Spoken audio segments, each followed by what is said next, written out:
Hola, ¿qué tal? Bienvenidos a un nuevo video de Medicina In Situ y el día de hoy estrenamos nueva serie en el canal donde, como podemos leer, estrenamos la serie de casos clínicos. La primera parte comenzando con casos clínicos de falla cardíaca. Esta serie se va a basar en traerles casos clínicos de diferentes exámenes que son utilizados para valorar a los estudiantes y que, gracias a este examen, sean admitidos en la residencia médica. Y van a ser de diferentes países, tales como Estados Unidos, España, Perú, Colombia, México, etc.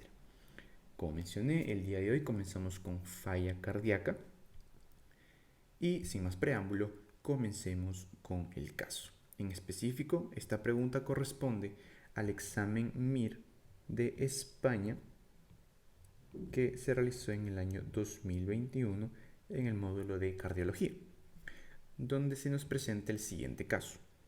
Una mujer de 75 años con antecedentes de insuficiencia cardíaca con fracción de eyección del 25%, que acude a revisión, encontrándose estable en clase funcional 3 del NIHA. Nos mencionan que tiene un desfibrilador cardioversor implantado. La medicación actual consiste en lisinopril, carvedilol y espironolactona en las dosis máximas toleradas. En la exploración física tiene una tensión o presión arterial de 118 sobre 74 milímetros de mercurio, una frecuencia cardíaca de 78 latidos por minuto. En la auscultación cardíaca se detecta un tercer soplo y la auscultación pulmonar es normal y no presenta edemas. Entonces la pregunta es, ¿cuál de los siguientes es el paso más apropiado en su manejo? Y nos ofrecen acá las 4 claves, que por cierto, pues en estos exámenes del MIR, desde cierto año, si no me equivoco, desde el 2015, pues las claves ahora son solamente 4. Entonces, a nosotros poder descartar, por ejemplo, las dos primeras, ya tenemos un 50% de probabilidades de dar con la correcta, ¿no? Entonces, esto lo hace, entre comillas, un poco más asequible. Entonces, comencemos de lleno con el caso. Y lo que quiero acá es que en cada caso que vayamos revisando podamos entender cada parte de ese caso, cada palabra, nosotros poder comprenderla para luego razonarla y dar con la respuesta correcta. Entonces, claramente nos hablan de una mujer ya de la tercera edad y cuyo antecedente es una insuficiencia cardíaca ya diagnosticada y que nos dan un valor muy importante, como lo es la fracción de eyección. ¿Correcto? Ya les voy a explicar lo que es esto. Y nos indican el valor de que es de 25%. ¿Correcto? Luego nos hablan de la clase funcional de la paciente, que se encuentra en una clase funcional 3 de la NIHA. Les voy a explicar también lo que es NIHA. Y un dato adicional de que tiene un desfibrilador cardioversor implantado. ¿Correcto? Entonces vamos a comenzar con esas 3 primeras líneas, con lo siguiente que les he traído por aquí. Entonces, nosotros clásicamente vamos a clasificar a la insuficiencia o falla cardíaca de dos maneras. Una insuficiencia cardíaca a predominio o del lado izquierdo, o una insuficiencia cardíaca del lado derecho, ¿correcto? Eso puede ser válido y se sigue estudiando. Sin embargo, ahora la forma en la cual nosotros clasificamos la insuficiencia cardíaca es a través de la fracción de eyección del ventrículo izquierdo, que siglas se conoce como la FEBI, fracción de eyección del ventrículo izquierdo. Con respecto a esto, lo podemos clasificar en un FEBI reducido, moderado o conservado, siendo un FEBI menor a 40%, reducido de 40 a 49%, moderado y mayor o igual a 50% conservado. ¿Correcto? Esta es la clasificación que actualmente se usa, la cual está más aceptada y que es importante conocer, ya que el manejo para cada una de las clasificaciones es diferente. Entonces, También nos sirve como pronóstico del paciente y futuras complicaciones. Bien, entonces cuando nos dicen que la paciente tiene una FEBI de 25%, claramente pertenece al grupo de una falla cardíaca con fracción de eyección del ventrículo izquierdo reducida. Eso como primer punto. Luego nos hablan de la clase funcional. ¿Correcto? Nos hablan de la clase funcional de la NIJA y en un estadio 3. La NIJA significa New York Heart Association y el 3 quiere decir el estadio en el cual nosotros vamos a encontrar a ese paciente. Pero, ¿qué es lo que ha hecho la Sociedad Americana del Corazón para nosotros poder clasificar la clase funcional?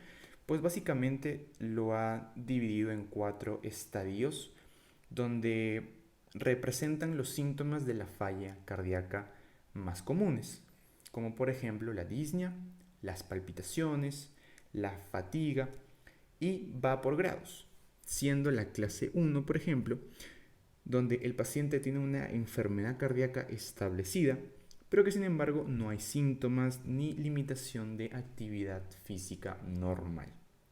Es decir, que el paciente no tiene ningún problema cuando, por ejemplo, tiene que subir las escaleras, cuando tiene que cambiarse, cuando tiene que hacer sus actividades diarias. En una clase 2 de la NIJA tenemos una limitación leve de la actividad física y ahí es cuando el paciente ya presenta los síntomas como fatiga, disnea, palpitaciones, etc. Pero recordemos que es ante una actividad física que digamos puede ser actividad física diaria y la limitación es leve. Tiene poca molestia, pero la tiene.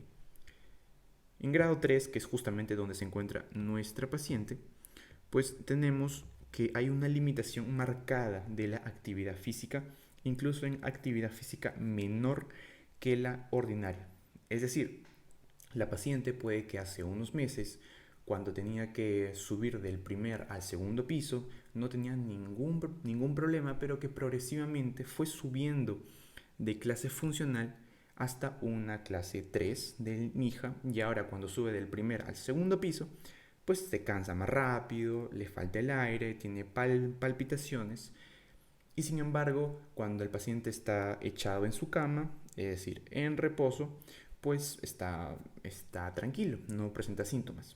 Lo cual nos lleva a la siguiente clase, que es la clase NIJA número 4, donde este paciente no puede llevar a cabo ninguna actividad sin sentir incomodidad. Es decir, estos pacientes presentan síntomas en todo momento y lo presentan incluso en reposo. ¿Okay? Esto ya es el estadio, digamos, último. Entonces, como nos dice en este caso, es una clase funcional 3. Y como dato extra, como nos mencionaba, que la paciente tenía un desfibrilador cardíaco implantable. Esto se suele usar en los pacientes con arritmias y en el contexto de esta paciente, pues estamos hablando precisamente de una falla cardíaca y nos tendríamos que preguntar, pues, ¿cuál es la arritmia más frecuente que se asocia a la falla cardíaca? En este caso es la fibrilación auricular, la famosa EFA, ¿correcto? Entonces, pues seguramente esta FA no ha podido ser muy bien controlada farmacológicamente y se tuvo que poner un cardioversor. Bien, entonces esos son los 3 datos que se nos brinda en primera instancia con respecto a la paciente. Bien, entonces ahora que hemos visto esta primera parte del caso clínico, donde hemos visto la clasificación, la clase funcional y datos extras del paciente, pasemos a revisar la terapéutica, que es lo que al final nos va a dar la respuesta. Entonces, se nos menciona que este paciente cuenta con un tratamiento de 3 fármacos actualmente, tomando lisinopril, carvedilol y espironolactona en dosis máximas toleradas. Lo importante acá es reconocer el fármaco y a qué familia pertenece para poder ubicarnos. De tal manera, el lisinopril pertenece a los inhibidores de la enzima convertidora de angiotensina, el carvedilol, un beta bloqueador, y la espironolactona es un antagonista del receptor de mineralocorticoides, específicamente al receptor de la aldosterona. Bien, entonces antes de pasar y antes de seguir con la terapéutica de esto, recuerden lo que les dije de que en medida a la fracción de eyección del ventrículo izquierdo, el tratamiento va a ser diferente. De tal manera, si acá tenemos a un paciente con una fracción de eyección del 25%, el manejo es distinto. Y nos tenemos que preguntar qué nos dice la guía europea de cardiología sobre todo esto. Y la tenemos aquí.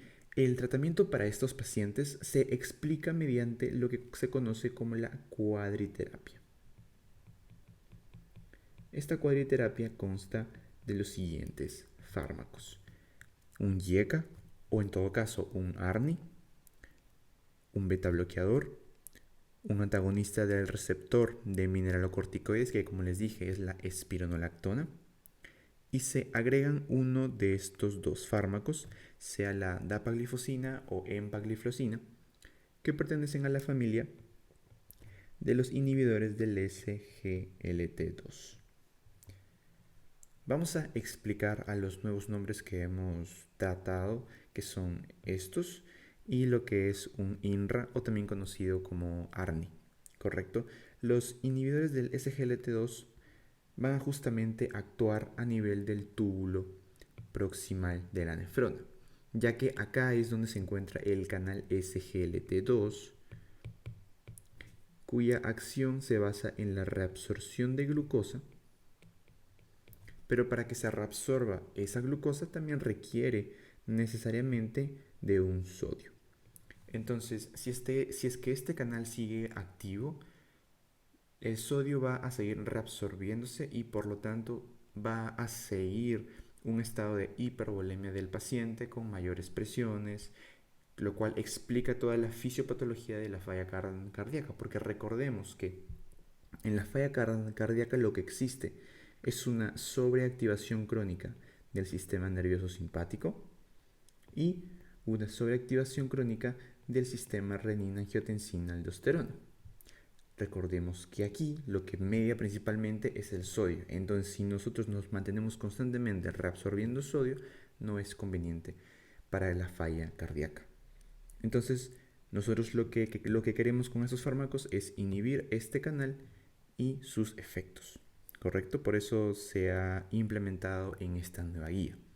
Ahora, el ARNI significa la combinación de los siguientes fármacos: de sacubitril barra valsartán.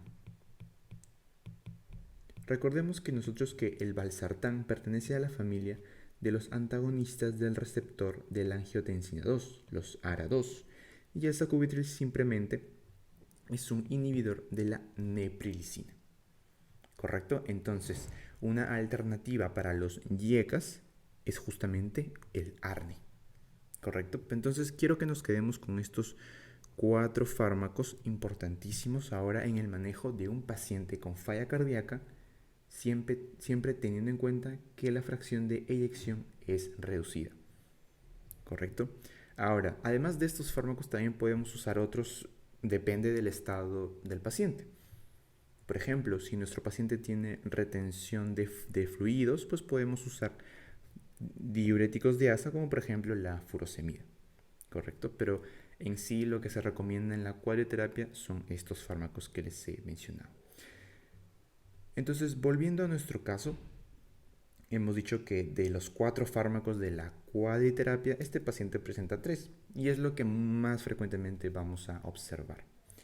Luego se nos menciona que este paciente lleva estos fármacos a las dosis máximas, y acá es la controversia, ya que podemos pensar que el que esté a dosis máximas es algo malo, no es algo beneficioso para el paciente y es mucho fármaco que le estamos dando. Sin embargo, lo que refiere la guía es que fármacos de primera línea, tales como el IECA, beta bloqueadores y los antagonistas del receptor de mineralocorticoides, deben llegar a sus dosis máximas toleradas por el paciente, ¿correcto? Y luego de que llegue a sus dosis máximas, nosotros tenemos que preguntarnos, ¿cómo se encuentra mi paciente? ¿Mi paciente se encuentra asintomático o se encuentra sintomático? En este caso, se encuentra sintomática esta paciente. Y decimos que es sintomática por dos razones. La primera, por la clase funcional, que se encuentra en una clase funcional 3 de la NIJA, nos dice que existe una limitación funcional ante esfuerzos leves, ¿correcto? Donde aparecen los síntomas. Y también podemos decir que se encuentra sintomática porque nos mencionan que en la auscultación cardíaca se ausculta un tercer tono, un signo clásico de falla cardíaca.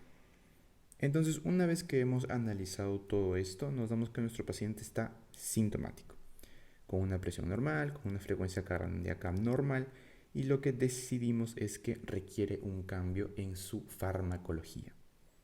Entonces, esto lo podemos hacer quitando fármaco por otro, lo podemos hacer añadiendo un fármaco a todo este esquema. Entonces, ¿qué es lo que vamos a hacer? Y justamente esa es la pregunta. Bien, entonces pasamos a ver clave por clave. La primera nos dice que podemos añadir sacubitril valsartán. Si nosotros en este caso quisiéramos añadir sacubitril valsartán, estaríamos añadiendo a todo este esquema un ARNI.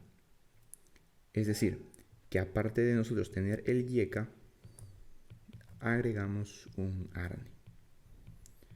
Luego también el beta bloqueador y el ARMI, ¿correcto? Todo ese esquema.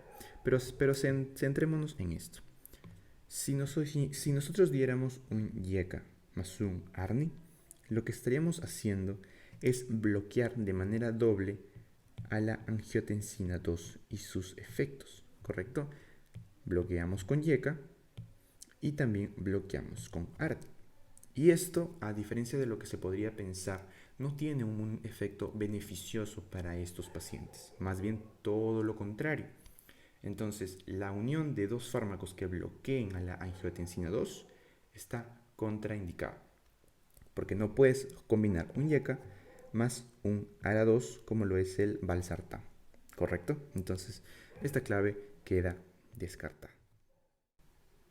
La siguiente clave que vamos a revisar es la número 4, que nos dice que vamos a suspender el carvedilol, es decir, el beta bloqueador, e iniciar ivabradina, ¿correcto? Les voy adelantando que la ivabradina es básicamente un inhibidor de los canales IF que se encuentran en el nodo sinusal cardíaco.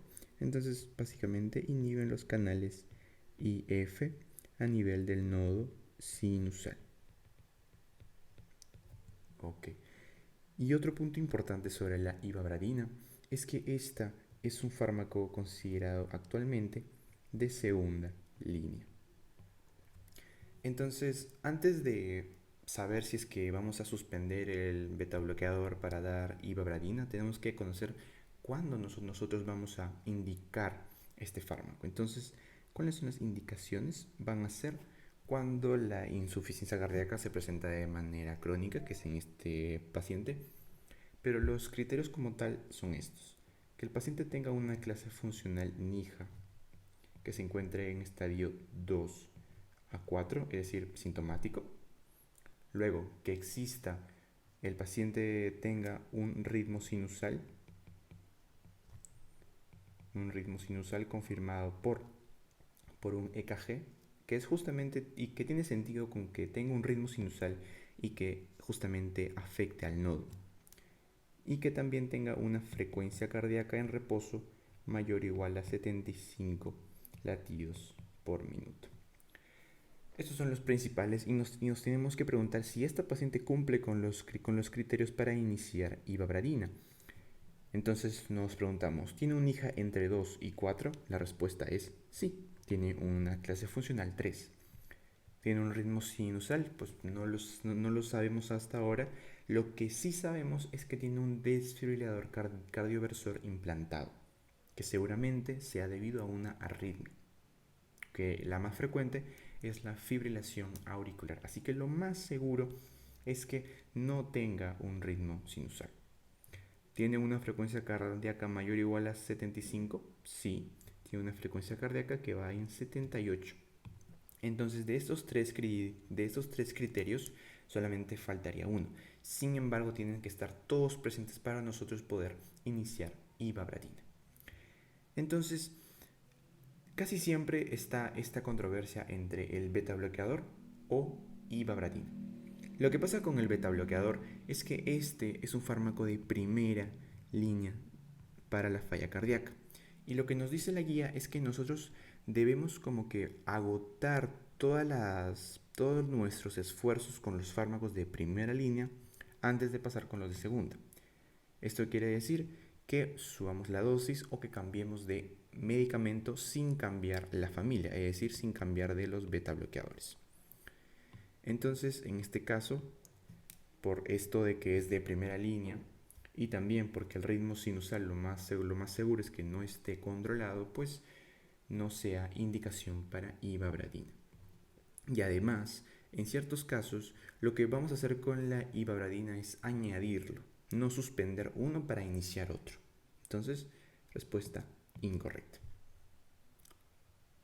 Que al mismo tiempo puede responder la pregunta 2. Si bien es cierto, nos dice que podemos añadir ivabradina, pues el ritmo sinusal de este paciente no es bueno, entonces, o simplemente no está y no puede considerarse. Por lo tanto, solamente nos queda una respuesta que es la respuesta 3. La clave 3 es la respuesta correcta y les explico por qué. Se nos dice que debemos suspender el lisinopril para iniciar el sacubitril, valsartán o arni, ¿verdad? Y esto tiene bastante sentido por lo que les expliqué aquí, de que no podemos bloquear de manera doble a la angiotensina 2. Entonces, ¿qué vamos a hacer en este caso? Vamos a preferir el arni sobre el IECA, es decir, sobre el lisinopril, ¿verdad? Y esto actualmente es muy importante porque el ARNI ha demostrado ser superior al IECA, ya que reduce mortalidad y complicaciones asociadas a la falla cardíaca. Si bien es cierto el IECA también funciona muy bien, el ARNI es superior. Entonces, como no queremos bloquear de manera doble a la angiotensina 2, pues fácil, quitamos uno y añadimos el ARNI. Entonces, es por eso que la respuesta 3 es la correcta. Entonces, este vendría a ser el caso clínico que, como les digo, es del mío del año 2021. Espero les haya servido en su estudio y nada, ya nos estaremos viendo en otros casos clínicos.